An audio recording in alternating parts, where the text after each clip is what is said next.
I always ask everyone on my show, you have $10,000, you get to put it in Bitcoin, gold, or silver. The caveat is you have 2 years. By the end of 2025, you're pulling your money out. Where do you spread your money? Oh, I can allocate to all those things? I would prefer you pick one is what I usually tell them. You got to go all or nothing. Yeah, so with those parameters, 2 years, you got to put it at the end of 2025. That's correct. I think Bitcoin on a percentage basis.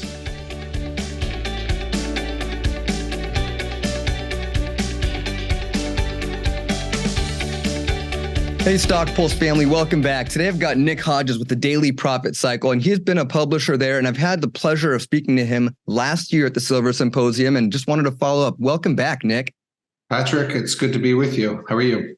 Man, I am good. Since this last year when you and I met, and I remember we exchanged some conversations about exactly what was going on in my world versus what's going on in the gold and silver world. And here we are a year later almost, and a lot has happened in the last year in gold, in silver, in Bitcoin. And I just want to get into it and get your opinion today, because I know your hands are kind of deep into the whole network. You have your fingers spread into everything. You hear what's going on. You know what's going on behind the closed doors. So a wealth of information. And I guess I really want to ask you, starting here, we are noticing everyone is talking about the economic impacts of monetary policy, of housing policy. We're seeing interest rates affecting bank-owned properties and a lot of commercial mortgage-backed securities defaulting. What's going on here, and how is gold playing into this narrative today? Is it still the hedge of inflation that we expected? Is it performing better than you thought? Should our users know today, macro perspective in precious metals cycle? Yeah, sure. Well, you had the Fed hike rates to the highest level in 22 years. They did so again this week by a quarter point, and they've been doing that at a time when the economy has been slowing. So if you look at you asked about macro markets, if you look at the bond market, which is sort of like the biggest financial market out there, the yield curve continues to be inverted. You've got the 2 year trading with a higher yield than the 10-year by like a full 100 basis points, a full percentage point. And that portends a coming recession. And that's been pushed a little bit out, right? You've got a Goldilocks narrative out there, or this soft landing narrative where, oh my gosh, the Fed, they did what they said they were going to do. They reined in inflation, and then everything's going to be hunky dory and there's not going to be a recession. But the bond market isn't saying that. The bond market has continued to invert, and it says, you know what? There still is a recession coming. It might have been pushed out from Q3, Q4, 2023 and until later in 2024. But a U.S. recession is still coming, and certainly there's already recession in Europe. I mean, Germany is in a recession. You've got slowing growth in the UK and France, and so the fundamentals of the macro market aren't very robust or bullish. And at the same time, the U.S. stock market has continued to go up. So you've got a lot of people out there, saying the bear market is over, saying we're in a new bull market, or that the Fed has achieved their soft landing. I'm not so sure. You talked about the real estate market and the consumer, and those are two things that are in a really tough place. I mean, you've got mortgage rates that are over 7%, and you've got a consumer with record credit card debt now at interest rates that are 20% or so, and so. It's not great for the consumer out there. What does that mean for precious metals? Gold has been bullish. I mean, it ran to nearly record prices over $2,000 recently, and is trying to break out to new all-time highs. I mean, it's consolidating very nicely in a range here in the 1900s, and has done what it's supposed to. It's been even in the face of inflation softening, I might add, and let me parse that out a little bit. So why has gold gone up to $1,900 or $2,000 in the past, 8 or 10 months, while inflation has gone down from 9% until 3%? Well, the answer is that It's not looking at the CPI or the 2-year yield number. Gold is looking at the 10-year yield. It's looking further out, and it's saying what I was just saying. The 10-year yield is soft. The yield curve is inverted because a slowdown in the economy is at hand. And yeah, so, and the 10-year right now is what, at 3.9, and you have the 3-month sitting above 5.4 now. So it's a big difference here. You're making way more money for locking up your money for a portion of the time. that's right. Yeah. And so I continue to have a lot of cash on the sidelines. I just think the next leg of the bear market has been pushed out, but it's still going to come. And precious metals are bullish, particularly gold. Yeah, for me, it's really something that I come back to. And I hit this on my show yesterday. When you talk about the dollar, right? It's really simple when you think of the DXY. A lot of people miss that simple concept of when you value the dollar differently, if the dollar is worth less, then it takes more dollars to buy that same amount of gold. And this is what we keep talking about. When we actually say hedge against inflation, this is what we mean. We mean that it takes less dollars to buy gold today than it will take you in the future. In the future, as the monetary policy continues, I think what I hear you saying is it is inevitable that the dollar will continue to just decline in value, which means gold will continue to go up in value because the dollar itself is weak. Now, the problem that I'm seeing here is it's because we have a lot of instability globally in the politics of money supply, where the dollar is measured against things like the euro. It's measured against like the Canadian dollar. The DXY is measured against a basket of currency. I'm sure you know this. This is just catching up our readers. My question to you is, with the implementation of central bank digital currencies, and right now BRICS talking about gold-backed digital currencies, do you think that we're in for increased demand more than we've ever been before, while we see nations hodl their gold, as you see China buying up more gold than ever before? Are we kind of at a tipping point, do you see, where the utility of gold and the value of gold is sought after, and the utility of it as well, with the central bank digital currency being backed by gold? I'm looking at this going, are we ready for it to pop just for demand alone? Yeah, I'm not sure. There's been dollar dying narratives for as long as I've been in this business. The dollar has been dying. The latest iteration of that narrative is with central bank digital currencies, as you've alluded to. I'm not in that conspiratorial camp where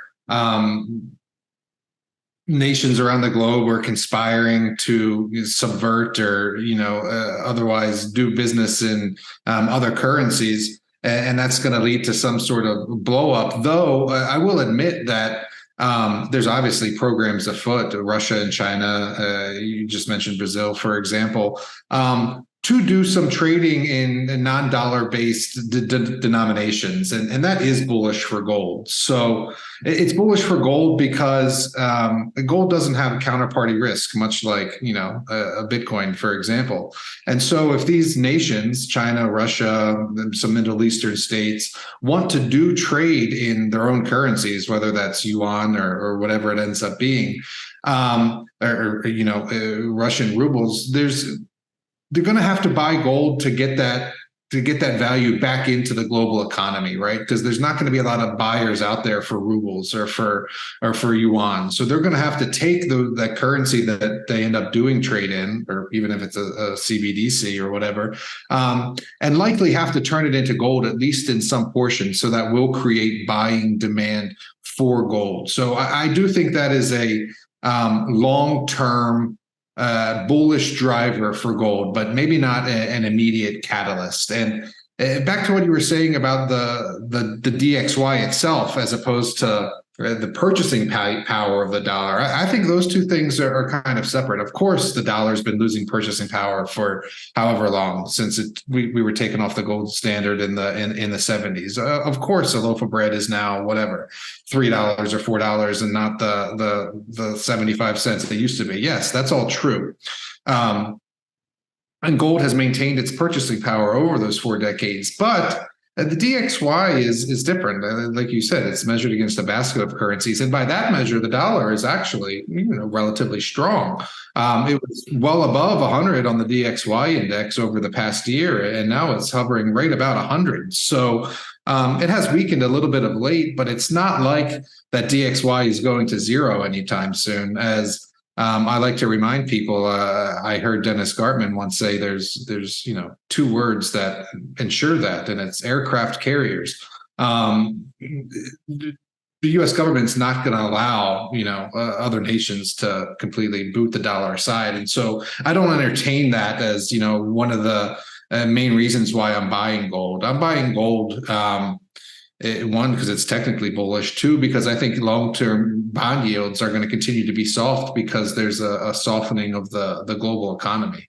So I separate those things out a little bit if you understand what I'm saying. Yeah, I do. I think it's important to understand when the purchasing power of the dollar is going down, and you realize in conjunction globally, all the other currencies are falling down, it really might not have much of an impact on the DXY itself because everything is congruently falling down. So the DXY alone is not an indicator. It just means the dollar is the nicest smelling turd in the pot. And that's okay for me, but understanding its impacts when you say, oh my gosh, why is Bitcoin tanking? Well, guys, is Bitcoin tanking, or did the Fed's actions or hawkish behavior cause people to think and price in something that they expect to happen, therefore devaluing valuing the dollar better, making those asset prices go down? So when you start to understand the nature of how money flows, it starts to make more sense. And as you started, and you guys, so please remember, follow, like, share, subscribe if you like this stuff.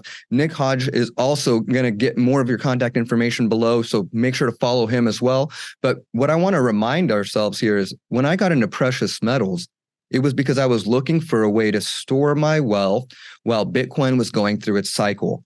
And what did I turn to? I found the Silver Symposium. So I learned there that there is something other than Bitcoin that people value globally. I learned a lot. And what I recognized is conjunction in putting these tools together, having Bitcoin married with my portfolio for precious metals allowed me the opportunity to stack sats, to stack more silver, to stack more gold based on playing them off one another. So what I encourage everyone here who's listening to do is really take that perspective and step back and understand what you just said was really important. While we like to believe that the dollar is dying and it's happening today, it's been happening for a while, right? The dollar has been going to zero ever since it started. So the reality of it is they've been trying to save it over and over. Is it going to die tomorrow? Is Bitcoin going to rule the world tomorrow? I think one thing that these Bitcoin maximalists, including myself, sometimes forget is that there's still a lot of dollar-denominated debt. Trillions and trillions of dollar-denominated debt and currency. So the demand for dollars will still exist for quite a while as these debts come due. What the question is what's the value of the dollar going to be at that time? And this is what we use these conversations to help us understand is what can we do to position ourselves while we understand what's happening in these market cycles. So Nick, you're the guy, you're the expert. I want to give you the last word, but my first question before we get there is, I always ask everyone on my show, you have $10,000, you get to put it in Bitcoin, gold, or silver. The caveat is you have 2 years. By the end of 2025, you're pulling your money out. Where do you spread your money? Oh, I can allocate to all those things. I would prefer you pick one is what I usually tell them. You got to go all or nothing. Yeah. So with those parameters, 2 years, you got to put it at the end of 2025. That's correct. I think Bitcoin on a percentage basis is probably the one. You got the halving coming up here next year. You've been in a crypto winter that's likely going to thaw. You've got a Fed that is probably going to pause heading into 2024 and will likely have to cut. And Bitcoin is more of a liquidity trade than gold. So the M2 money supply has been actually contracting as the Fed has been hawkish and tightening, not just raising interest rates, but contracting their balance sheet as well, right? The end of QT. And when they get back to that, I think Bitcoin will respond very favorably to the increase in liquidity that the Fed is going to have to put back into the system inside of those 2 years. Well, I'm telling you, I'm about to make one of the coolest reels here in 2025, and it's going to be like a compilation of all these answers. And I have a feeling you're going to be on the star ride up with me because I put my bet on Bitcoin as well. But with that said, I want to end with a comment that you made near the beginning. You said that you believe that you have a bearish tone for stocks coming here. Please talk about that and give us, the departing wisdom from Nick Hodge today. Yeah, well, you had corporate earnings, the S&P I'm talking about, that were negative in Q1. We're in the middle of Q2 earnings season right now. I think you'll likely see negative earnings growth across the board when you take all of the 500 companies together. They'll have negative growth. And so there's not positive fundamentals. There's not positive earnings growth that's happening. You've also got a U.S. economy that's, anemic. It's had 2% growth for the past couple of quarters. Will likely be lower than that when we get the number this week. And so, there's been a lot of continued call buying in the S&P. You talk. There's a lot of FOMO in the U.S. that we don't see in other places in the world, and I just think that the valuations that we're seeing, maybe not the valuations, but the prices that we're seeing in the S&P are being driven by a small subset of stocks that have sort of become their own universe. These, large tech stocks that have $1 trillion plus market caps.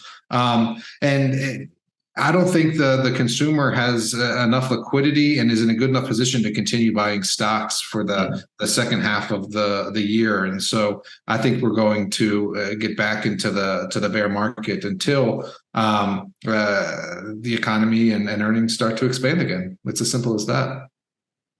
So I know I'm not going to be able to see you this year at the symposium. It sounds like you're going to be in much funner weather than we'll be in. But I do want to ask a question for you because I know that you were there last year, and I really had a great time having time to sit down and talk with you and learn more from you, and actually just learning about how you do your job in publication.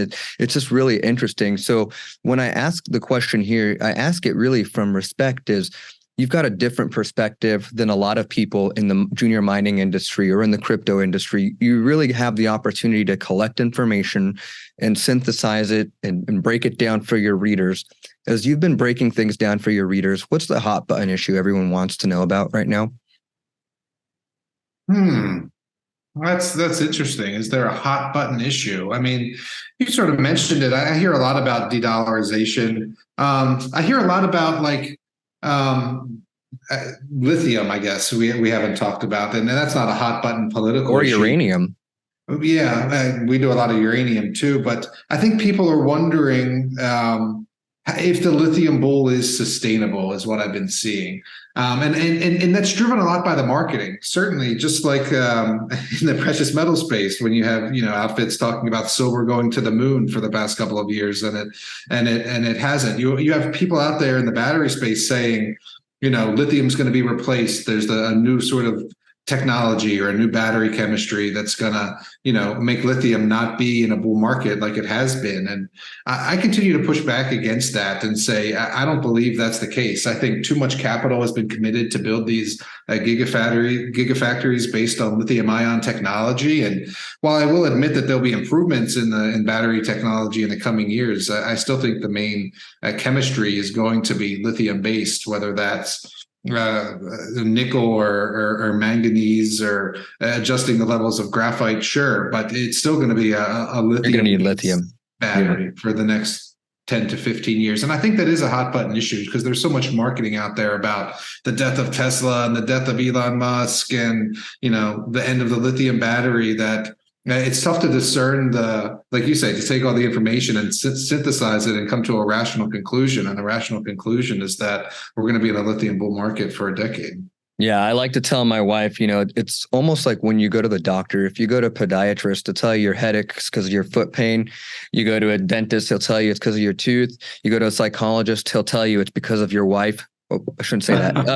But the reality is the question is, where do we actually come together? Where's the hidden truth here? And I think when you take an approach like yours, when you get to be more objective and you do the research, you get to start learning a whole lot more and you see how things work. So guys, I really appreciate you, Nick, being here. And for you guys who are watching today, again, please don't forget to like, share, subscribe, and get everything out there because we want to hear from you as well. And don't forget to comment because we want to hear what you guys want to know more of. If you like hearing from Nick, follow his stuff below. The contact information's below. Thanks again, Nick. Thanks, Patrick.